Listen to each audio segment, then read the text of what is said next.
Boom! Greetings from YouTubeville. Once again, Danny Savage, Draft Guru. If you like the video, sub and subscribe. It don't cost a dime. I think we're at, 703 players. By far the best beard on YouTube. Doing my rankings. It's taking time. So for the month of March, basically going to be throwing sleepers at you, mock drafts, 32 team mock drafts, Dallas mock drafts. Here's a kid I'm going to give you, and I gave you him a long time ago, but it's ironic.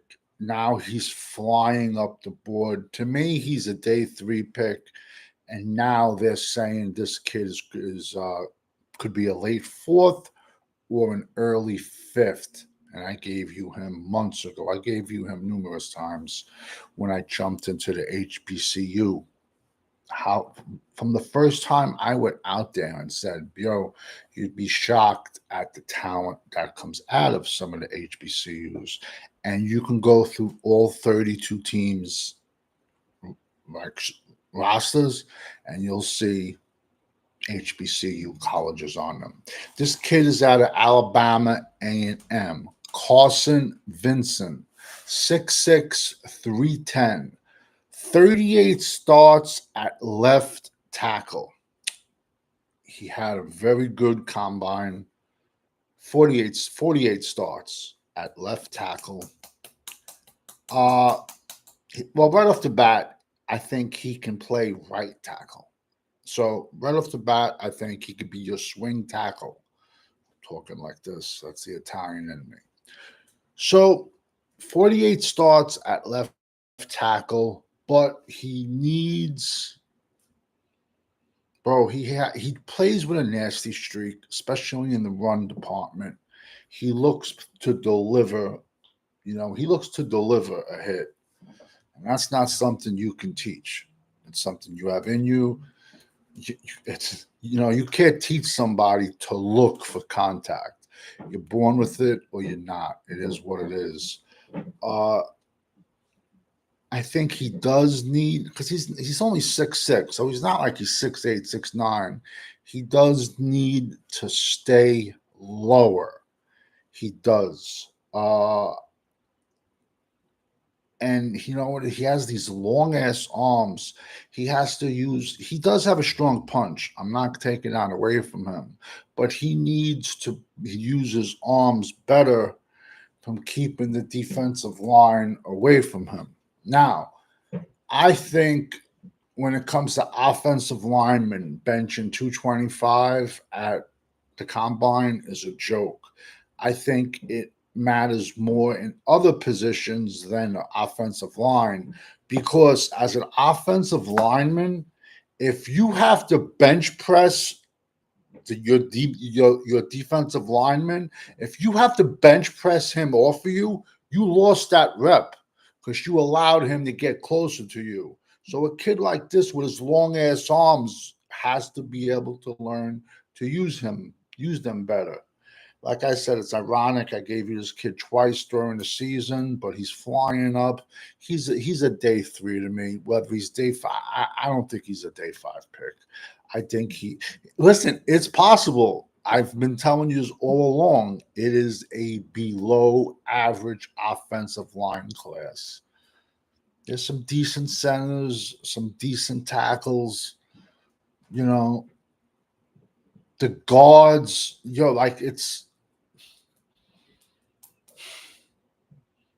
it's very hard looking at somebody and just saying that person is just, in this year's class, there's, and I'm not saying it's a bad thing, there's so much flexibility from guard to center and even guard to tackle. So I don't even know if I'm still, my video is going live or not. So, like I said, man, this kid just has to stay lower. Get him working with, with Duke Meriwether or any college, bro. There's college aficionados. There's college. I know there was a guy like Charles Bentley, legit. He was a center for the Cleveland Browns. I'm going back 20, 25 years ago, man. Cleveland, they had a really, really bad outbreak of staph infections at their facilities, and it ended people's careers. It messed up Joe Juravicius. He was a wide receiver at Penn State, and this pretty much ruined LaCharles Bentley career because he got the staph infection at the Cleveland Browns training facility, and it went into his knee, and he had to have like 9 surgeries. He wound up like suing the Cleveland and everything, the NFL, whole 9 yards. So then he opened up his offensive line training course. Bro, like, I'm not saying anything bad about Duke, but I'm just trying to say is what he does, there's people in every portion of the United States that do that. So you get this kid working with them. He could be a round five pick. Round five's a little early for me. It's a little rich for me. But how can I phrase this? It's kind of like, football is fantasy football for billionaires. If you're picking super late in round five, you might want to take a chance on this kid because now you're picking super late in round six, he might not get back to you.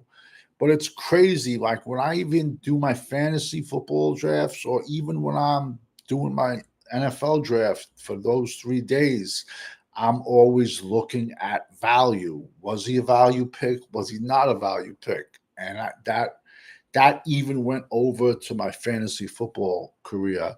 805 Vaughn in the house. Thank you for jumping in. Athlete's Feet says, oh boy, says wide receiver Golden is the answer to a lot of our problems. He has no idea what he's talking about, man. Now, tell Stinky Foots. Hold on, I got chicken for my dog. It's in the oven. Hold on, I got chicken breast. Hold on. The oven's making noise.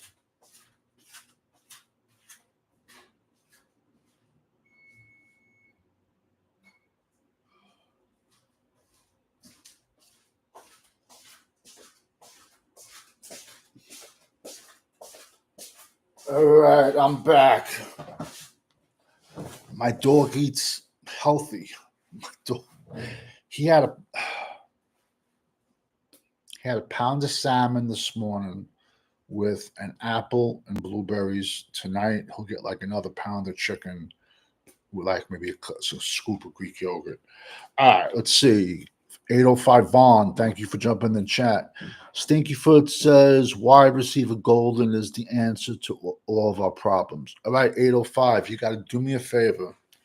And this kid is out there, and I've been talking about him since May. Look up Auburn wide receiver Keandra Lambert Smith. He spent 3 years at Penn State, basically ruining him because Drew Aller and the quarterback before him, deep ball was horrendous.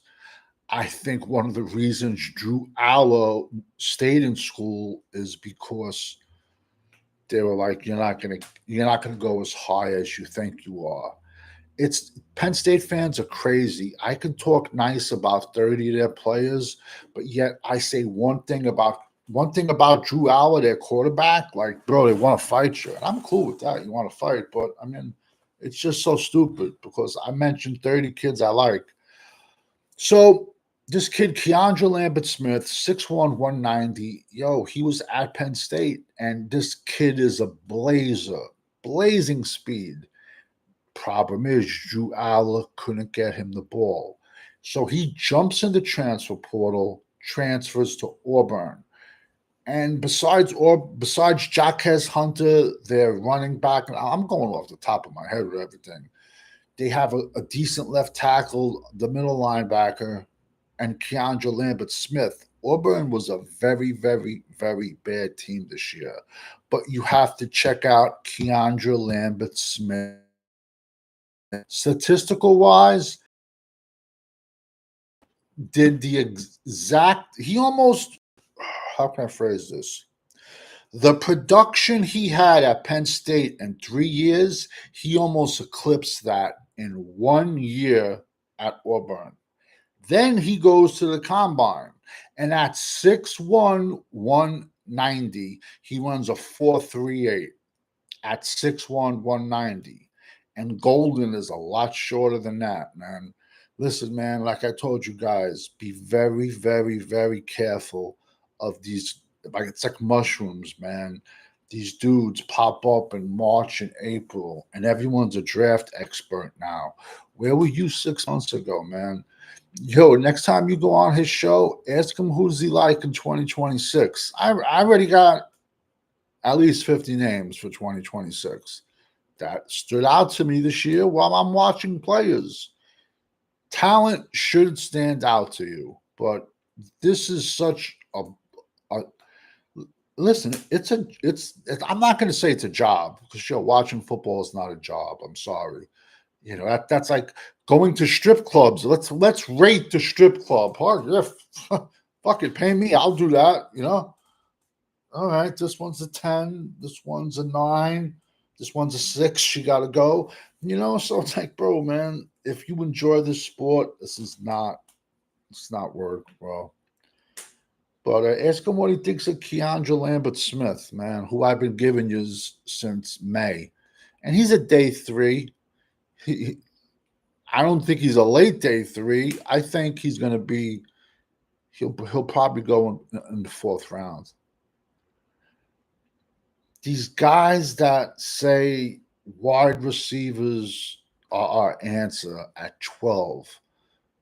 Can Dak Prescott pass the ball on his back? No. If we draft Austin Gentry, is he going to rush for 2,000 yards with all the problems we have with our offensive line? No. Let's compare Austin Gentry to Bijan Robinson. Did Bijan Robinson turn around the Atlanta Falcons organization? No. Bijan Robinson, and as much money they took him, and as much money they're going to pay him because they're going to pick up his 50th option, he's a part-time running back. Ask anyone who drafted him in fantasy football what they thought. Tyler Algier would get all the rushes inside the 10. Listen, there's 30 to 35 running backs with a draftable grade. Me personally, Dallas, I want them to come out of this draft with not 1, 2 running backs, and I'll even get another monster undrafted free agency. I don't watch him. I click on him to laugh and get blocked from the chat. You're the man, Vaughn. You're the man, bro. Thank you so much. But yeah, man. Like I said, man, Dallas, if someone slides, which I think they will, someone from 1 to 11 is going to slide. I'm being honest with you. It's just facts. It happens every year. From now to draft, a million things can go wrong. You find a dude with a machine gun underneath his, 20 pounds of weed. But weed's legal pretty much in every single state, so I don't get it. But someone's going to slide. So they're either going to catch someone who slides or someone's going to try to come up and offer Dallas, like, let's say, a 2nd or a 3rd to move back for 6 picks. We have to realize we have so many needs. I don't have a problem moving back 4 picks, 5 picks, because we'll still get a monster. I want to come out of the first 3 rounds with a defensive tackle a defensive and a DT, an edge, and an offensive lineman. My first three picks in any particular order. And then if we get a fourth by trading back, give me a linebacker or a running back. Bro, you day three, you can get monster running backs in this draft. But don't take my word for it. Take all these guys that are saying it now. The Mel Kipers, Scott McAfee's, whatever their names are, all these dudes are talking about it now. And I've said it since the summer. The strength of this class is defensive end, defensive tackle, running back, safety, and tight end. There's some good wide receivers, don't get me wrong. But after like six of them, seven of them, whew, falls off a cliff, man. That's why it's ironic. Eli Moore, wide receiver out of Stanford, nobody was talking about him. Nobody was. I gave you him in the summer. Now they're talking about him as a late round draft pick. Tight ends, don't be shocked. You see three tight ends go round one. I'm serious, man.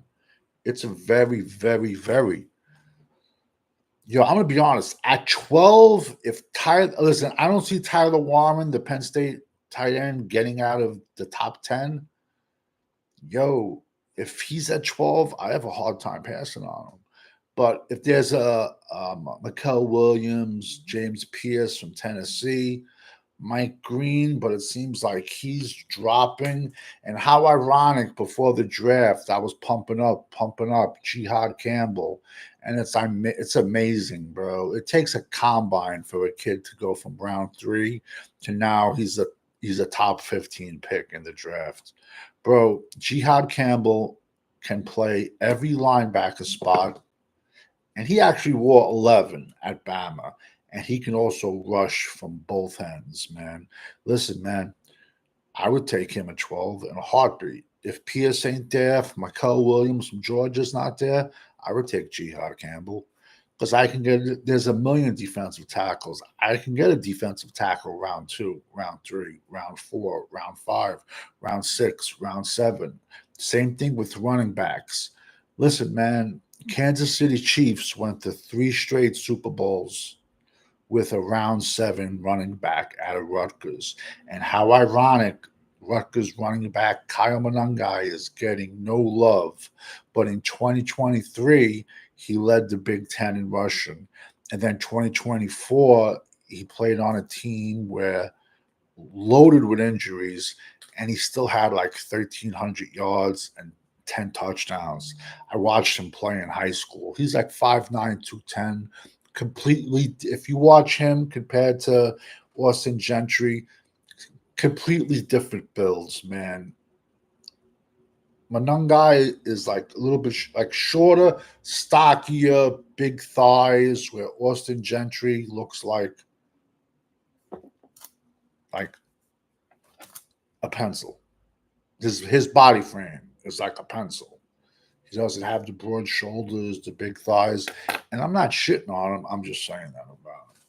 So, mañana,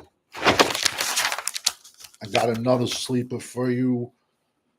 Mañana, like I said, I also got to be coming out with a 32-team, 3-round mock draft.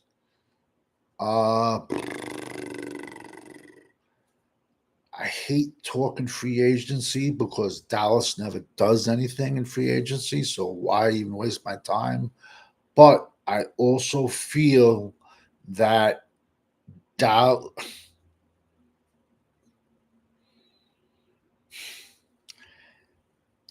paying Osa what they gave him and the amount of talent that's in this draft class is criminal. That's like you and your friend are walking into a strip club and you get inside the strip club and every single girl is a perfect 10. And your friend saying, "Oh, let's get out of here, go to another one." What are you, fucking stupid? Like what? Are you retarded or just fucking stupid? Which one is it? You know? I don't mean that retarded word in a bad way. I'm old. It's in my language. It is what it is. But Paying him $90 million with this draft class at DT doesn't make sense. But it kind of gives you an idea which way they're gonna go. Don't be shocked. You see Dallas go running back, wide receiver with their first two picks. That's why Jerry Jones sucks, and that's why we haven't won nothing in 30 years. Because we all know when you're rocking with the GWO, it's for life. Also, sign in and subscribe to the Frisco Report. You got Cowboys Corner. He usually comes on Saturdays. We got fifth quarter Cowboys. He's rocking Monday nights and Friday nights. Cowboys Champ, Cowboys Fiend. Cowboys Fiend, just a heads up. All he does is talk about Trey Lance. Then we got 1980s Cowboy. Yo, he keeps it legit. Talks. No, he knows his shit. And, you know, it's a good group of guys, all different ages. So we have all different perspective on everything. And we got Ishan, Hollywood's newest up and coming producer. I believe he's in another country right now filming a movie. Wait a second. Wait a second. Oh,